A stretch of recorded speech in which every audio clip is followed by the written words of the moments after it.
Hi, my name is Jaana. Welcome back to my channel, where I talk about slow living and my life in the Finnish countryside.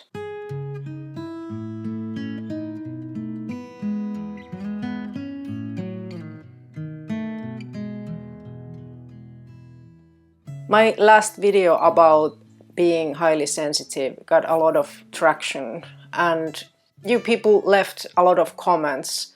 Many people were sharing their own story. It seemed that there are so many people out there who needed to hear that it's okay to be sensitive. And I'm so happy if my video was able to do that. At the same time, while reading the comments and thinking about the subject myself, I felt like that video was only scratching the surface. There's so much more to that topic. So I wanted to do kind of a follow-up video where I would dive a bit deeper into the subject and maybe talk about some of the things that you guys brought up in the comment section.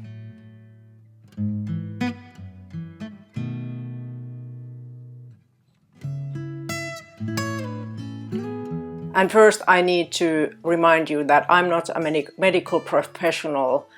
I wouldn't say that I know about this subject more than anybody else who identifies as being highly sensitive. So please don't take this, what I say, as advice. If you feel like you need further assistance, that you need help, please seek out that help. You deserve it. I intend this to be peer support, if anything. And as always, I'm talking about this subject from my own personal point of view. It might help you, it might not, but I hope it will give you maybe some food for thought so that you can make your own decisions.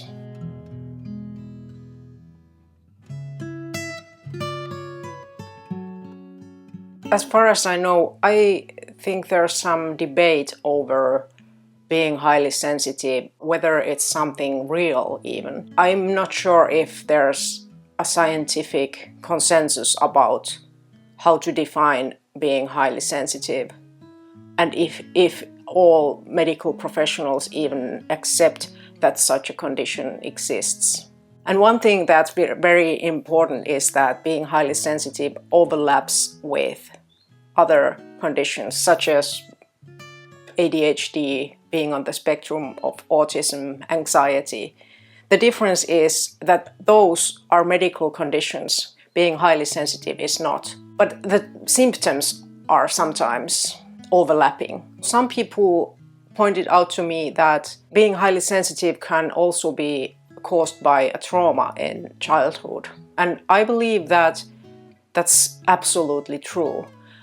Some of us might be born highly sensitive, but others have gotten sensitive over time with the experiences they have had. And like I said, I'm not a professional in this, but I do believe that this is also something that the experts believe.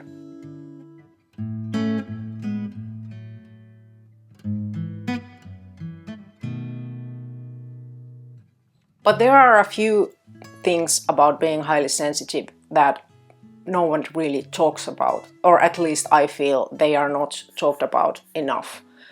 And the first thing is that there are different types of being highly sensitive. That's why when I first heard about being highly sensitive, I didn't really identify with it, because some of the tests on the internet where you can kind of check if you are HSP, some of the questions were such that they didn't really resonate with me. For example, I don't feel like I'm very sensitive to clothes on my skin. So it's good to know that even experts divide HSPs into 3 different categories. And the first one is super sensor, meaning that they are highly aware of their external sensory environment. For example, they are sensitive to the effects of caffeine and medications. They struggle to tolerate loud noises or strong smells or bright lights. And the second type is super feeler, being emotionally sensitive, picking up the vibe in the room, feeling other people's emotions, having a strong sense of empathy. And the third type is being highly sensitive to the aesthetics of your surroundings, feeling it very deeply if a piece of music is beautiful, or going to an art gallery, being so touched by the beauty of the art that you might even cry. I just wanted to share this in case you do one of the tests on the internet that are supposed to tell you whether you're highly sensitive or not. It also depends on the test. You might want to try a couple of different tests.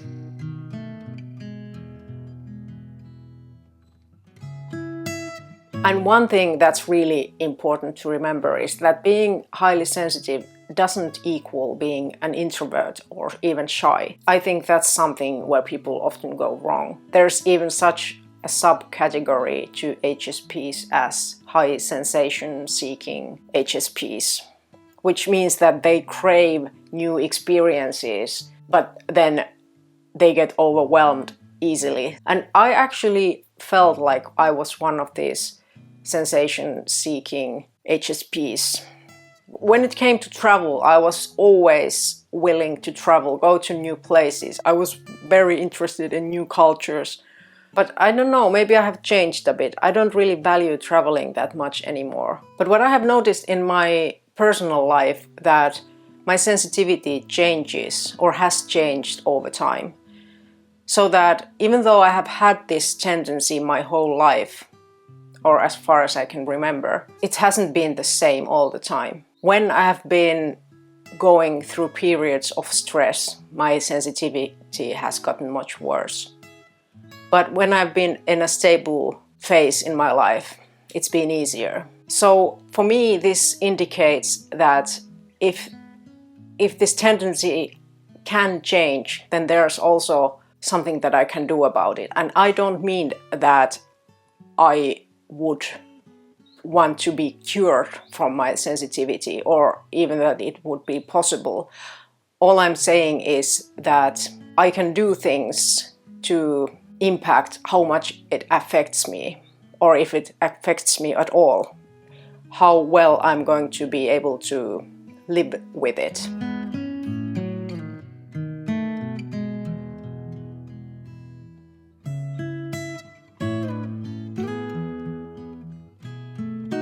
And what's most important about this subject, and what I already mentioned in my previous video, is that avoiding the triggers doesn't help, at least not alone. Of course, it's understandable if you're sensitive to noise that you wouldn't go to the loudest music festival. But my experience is that the more I try to avoid something, the bigger problem it becomes. And that makes sense, because in your brain, if you avoid something, you're strengthening the pathway that's telling you that the trigger is something dangerous, something that you should be avoiding. Whereas if you face that trigger at least every once in a while, it might become more tolerable for you. Someone commented that if there's fear involved, it would be maybe better to face it.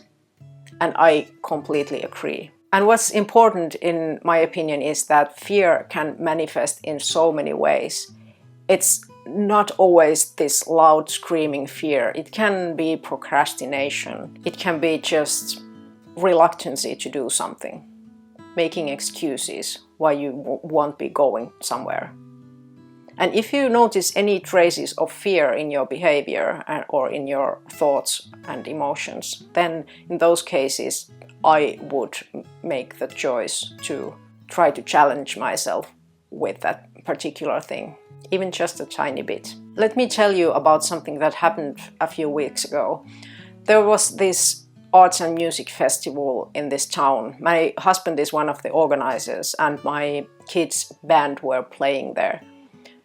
So my husband and kids, they already went there in the morning to do all the organizing stuff, and I was home alone. They would have completely understood if I didn't go, because I have seen my kids' band play several times and they will be playing again in a couple of weeks. I really didn't have to go, but it's a big event in a small village like this. So I decided that I will just pop in quickly and then come back home, even if I didn't want to go at all. So I went. At first I just sat there. I felt like the music was too loud. I was feeling grumpy and ready to go home. But then I saw my kids' band, and then there was this other band playing. I just decided that I will just leave the door open for fun. And before I knew it, I was there dancing to the music. I was enjoying myself. I just wanted to share this story about how important it is to open yourself to life, even though you might be highly sensitive. It doesn't have to be some kind of a hindrance that makes you feel imprisoned in your home. But this story also doesn't mean that you have to go to every party and every concert or anything. You make your own decisions. But I think it's healthy to challenge yourself a bit and not become a victim of your sensitivity.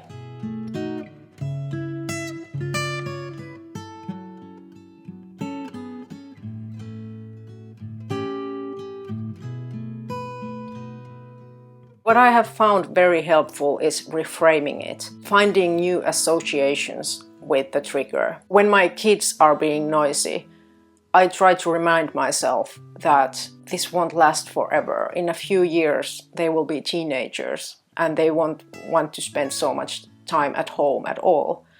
So when I remember this, it's much easier for me to tolerate the noise. And of course, sometimes I just tell them to keep it quiet. It doesn't mean that they could make all the noise they want without me saying anything. But mostly it's just something normal that kids do. And if it sometimes bothers me, I think it's my job to come up with new ideas how to reframe it. So it all comes down to the attitude. I don't want to be the grumpy person who always complains about everything. My point here is that yes, we highly sensitive people, we are more sensitive to our surroundings, but it's not just about the circumstances. You can do so much yourself by reframing things, changing your attitude. Nobody is forcing you to go to that loud concert if it's not something that you like. But when it comes to kind of normal noises of life, wherever the line should be drawn, I don't know, those should be something that we learn to live with in one way or another.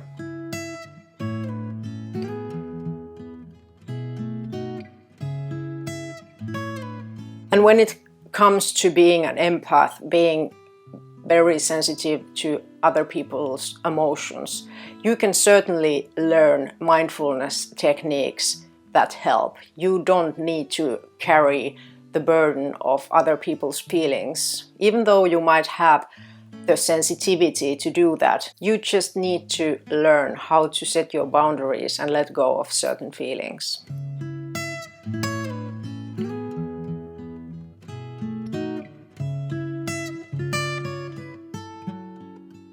And this one is something that I feel like I need to be very careful about how to phrase this, because I feel like some people might get upset. And please know that I'm not trying to upset you. I feel you. I know that it can be difficult. But I feel like many HSPs have the tendency to go into this protective mode when it comes to being sensitive, because they have been misunderstood for so long and they feel like they are not validated.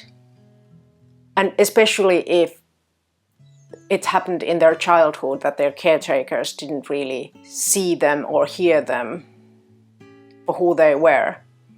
So it can be that we become people who are very eager to protect ourselves as we are. And that definitely was me before, because I felt like I was constantly overstimulated and nobody got me. I felt like I was so cornered. And to be honest, I wasn't probably the most pleasant person to deal with at that time. So if you feel like nobody gets you and nobody understands you and accepts you as you are, what I'm saying to you is that nobody needs to understand you as long as you understand yourself, and you don't need their validation because you can validate yourself. You don't need to explain your behavior to others. If it's somebody that's close to me, I tend to be pretty open nowadays. With my husband, I always tell him if I feel like it's getting too much, I need some time alone. And he understands, and he often takes the kids somewhere so that I can have a couple of hours alone at home if that's needed, if it's possible. But even my husband, who very much wants to understand me, he's different himself. He is not highly sensitive at all. He often forgets. So I need to keep explaining this to him. And it's not his fault. Just like people who are not highly sensitive don't understand our world, it can be difficult for us to understand the world of others. So I don't think we should blame them. We just have to be patient and tell them, maybe repeatedly. And if it's somebody who I don't know that well, I just don't bother explaining.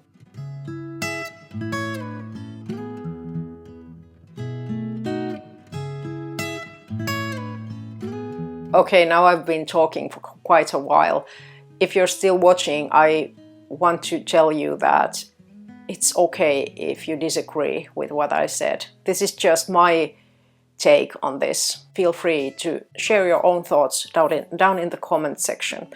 And if you are wondering why I haven't been answering so many comments lately, it's because I have been having so many things going on right now. So I have had to limit my intake of input. So it doesn't mean that I don't value your comments. I have read them all. I just had to make this decision to protect myself. And when I have more time, I will continue answering more comments. Thank you for watching. Remember to take care of yourself. See you in the next video. Bye bye.